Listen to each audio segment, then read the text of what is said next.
कसं आहे मिसेस सुभेदार, तुम्ही गुरुनाथ सुभेदारांच्या पत्नी आहात ही एक बाजू मला माहिती होती, पण तुम्ही इतकं स्ट्रगल करून पुढे आलात हे आजच कळतंय मला. तुमचं कौतुक करावं तितकं कमीच आहे. Really I am impressed. नाही, हे तुम्हाला माहिती आहे आणि आपला आता विषय निघाला म्हणून ओघाओघात बोलले हे सगळं, नाही तर काही. It's okay. आता फ्रेश माइंडनी सुरुवात करा. कसं आहे मिसेस सुभेदार, गेली 25 वर्ष मी या क्षेत्रामध्ये काम करतोय. विशेषतः या क्षेत्रामध्ये करिअर करू इच्छिणाऱ्या स्त्रियांविषयी मी बोलतोय. कसं असतं माहिती का, सुरुवातीच्या काळामध्ये या मुली या महिला खूप इंटरेस्ट घेऊन काम करतात. पेशन्स कमी होतो, मग त्या काम सोडून जातात, नाहीतर दुसरीकडे कुठेतरी काम करतात, नाहीतर कायमच्या घरीच बसतात. पण तुमच्याबद्दल तसं नाहीये. तुमची स्टोरी ही एक सक्सेस स्टोरी होऊ शकते, एक यशस्वी उद्योजिका. बाप्पा सर, तुम्ही तर काहीच्या काही बोलून राहिले. अहो, एवढं काही नाहीये, अजून खूप काम करायचंय, खूप मोठं व्हायचंय. तुम्हाला सांगते सर, मी माझ्या कामाची सुरुवात माझ्या घरातनं केली. घरातच मसाले बनवायचे, आसपास विकायचे. मग हळूहळू मी आणि माझा दादा आम्ही दुकानांमध्ये जायचो, तिथे मसाले विकायचो. मग मिसळपाव वडापावच्या गाड्यांवरती जायला लागलो, मसाले चटण्या विकायला लागलो. त्या लोकांनी आमचा माल खूप आवडला, त्यांचा खप वाढला. मग हळूहळू मोठमोठ्या ऑर्डर यायला लागल्या. यांच्या ऑफिसमध्ये पण आम्ही एक मोठी ऑर्डर केली, मग त्यांनाही आवडलं. मग अजून काही ऑर्डरी आल्या आणि आता इतक्यात आम्ही दुकान घेतलंय, वर्कशॉप टाकलंय. एवढीच तर मजल मारली.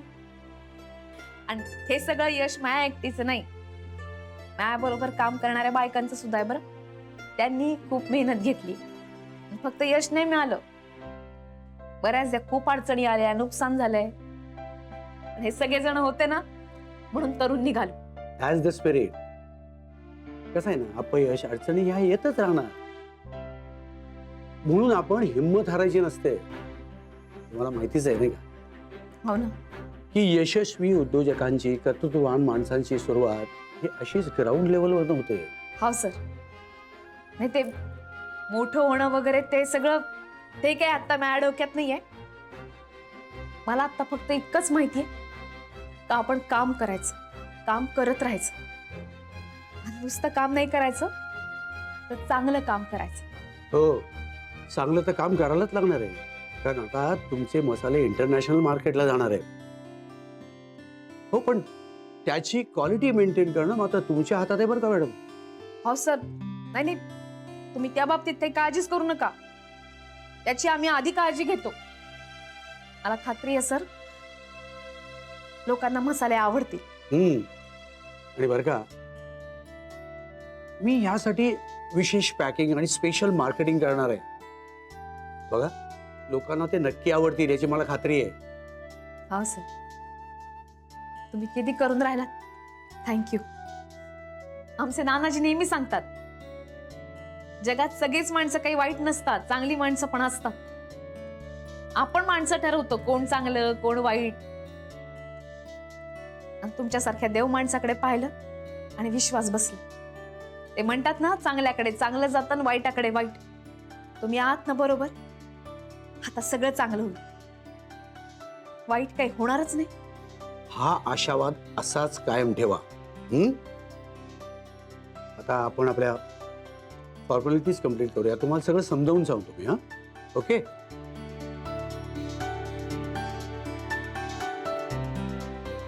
हॅलो, ते राधिका मसाले या नावाचे कॉन्ट्रॅक्ट पेपर्स आहेत ना, ते आत घेऊन ये. हां,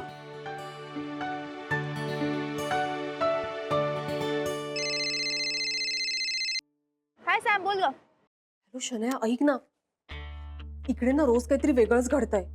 काय घडतंय, काय झालं? अगं म्हणजे गुरुनाथ सरांनी आज त्या संजनाला लिफ्ट दिली. काय? अरे हो ना, दोघं एकत्रच आले ऑफिसला. What, are you sure? हो. अरे यार, कालच बोललो ना तू. यार, याने मला काहीच सांगितलं नाही. तो तुला कशाला सांगेल? आणि एकदा लिफ्ट दिली ना की आय एम शुअर हे रोजच होणार आहे त्यांचं. नो ना यार. अनया, तू तिकडे बसून नुसतं नो नो काय करतेयस? मी आत्ता हे पाहिलंय माझ्या डोळ्यासमोर, हे आत्ता घडलंय आणि हे असं वारंवार होणार आहे. सॅम तू प्लीज असं नेगेटिव्ह बोलू नको ना. एक तर आधीच आमचं कालच भांडण झालं या विषयावर. I am really feeling insecure. Shanaya, तू तिकडे नुसतं बसून फील काय करत बसलीयस? काहीतरी कर ना. हा ठीक आहे, मी ना आता लगेच त्याला फोन करते आणि त्याला विचारते काय चाललंय ते. तू आता फोन करू नकोस त्यांना, नाहीतर त्यांना कळेल की मी तुला सगळ्या बातम्या पुरवते आणि मग ते अलर्ट होतील. ऐक, तुला त्यांना ऑब्झर्व कर, त्यांच्यावरती लक्ष ठेव, ओके? आणि इकडे मी लक्ष ठेवते. बरं ठीक आहे, पण सॅम नक्की अपडेट्स देत जा मला प्लीज. हो हो, देते. ओके ठीक आहे, थँक्स. बाय. यार काय करू याचं? केडी.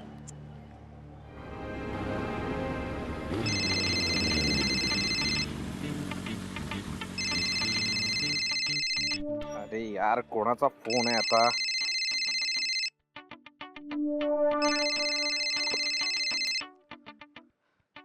हा हॅलो बोल. यार माझी वाट लागली. मला असं वाटतं गॅरी मला डिच करणार आहे. काय? अगं पण तो तुला डीच करेल तर मी काय करणार आहे यार? मला खूप काम आहेत आता. ए काय खूप काम आहे, मला गरज आहे तुझी. केड्या भेट यार प्लीज. हॅलो, ऐकतोयस ना तू? हा अगं ऐकतोय यार, मला खूप महत्वाचं काम आहे यार शनाया, प्लीज. अरे यार तू ऐकत नाहीस का मी तुला काय सांगते ते? बरं ठीक आहे, संध्याकाळी भेटू आपण. अरे केड्या संध्याकाळपर्यंत कुत्र होईल माझं. तू प्लीज भेट यार, खूप अर्जंट आहे यार. मला सोल्युशन पाहिजे यार. एक तर तुला माहिती माझे हॉटेल डेट्स पण बंद झाले आहेत. काय का बरं बंद झालं सगळं? अरे केड्या तेच तर सांगायचंय म्हणून म्हणते भेट ना. पण तू खड्ड्यात जा यार. तू काय कामाचं नाहीस. मी एक काम करते, मी ऑफिसला जाते आणि गाडीला सरप्राईज देते. अरे नाही आत्ता कुठेही जाऊ नको तू. आणि ऑफिसला तर बिलकुल जाऊ नकोस. का? म्हणजे तो कामात असेल ना यार आता. देख डार्लिंग, सुन बात कैसा है, आता तू ऑफिसला गेली ना तो डार्लिंग देख तिथे तमाशा होईल उगाच. तुझ्यात भांडणं होईल, तो चिडेल ओरडेल तुझ्यावर, मग तो घरी उशिरा येईल. कशाला उगाच पंगे, नाही का? मग बेटर सांग ना काय करू ते. तू एक काम कर. हा तू आत्ता ना एखादी मूवी बघायला जा. मस्त शो बघ दुपारचा. मग आपण दोघं संध्याकाळी भेटू आणि मग बोलूया, ओके? ठीक, आता मी सांगितलं ना तेवढं कर शनाया. देख केडीने बोल दिया सो बोल दिया, बात खतम. चल बाय. हॅलो.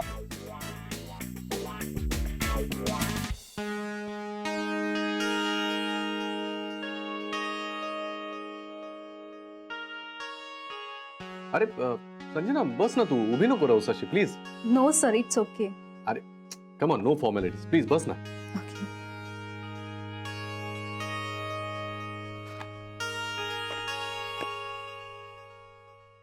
मी काम पाहिलंय तुझं. It's good. हा व्हेरी गुड, नाईस वर्क. तू खूप हुशार आहेस. म्हणजे आपण म्हणतो ना तुझ्यामध्ये असा स्पार्क आहे. Thank you sir. अरे नाही कम ऑन, मी खरंच सांगतोय. असं मला फार मनापासून वाटतं की you have a bright future. हा थँक्यू सर.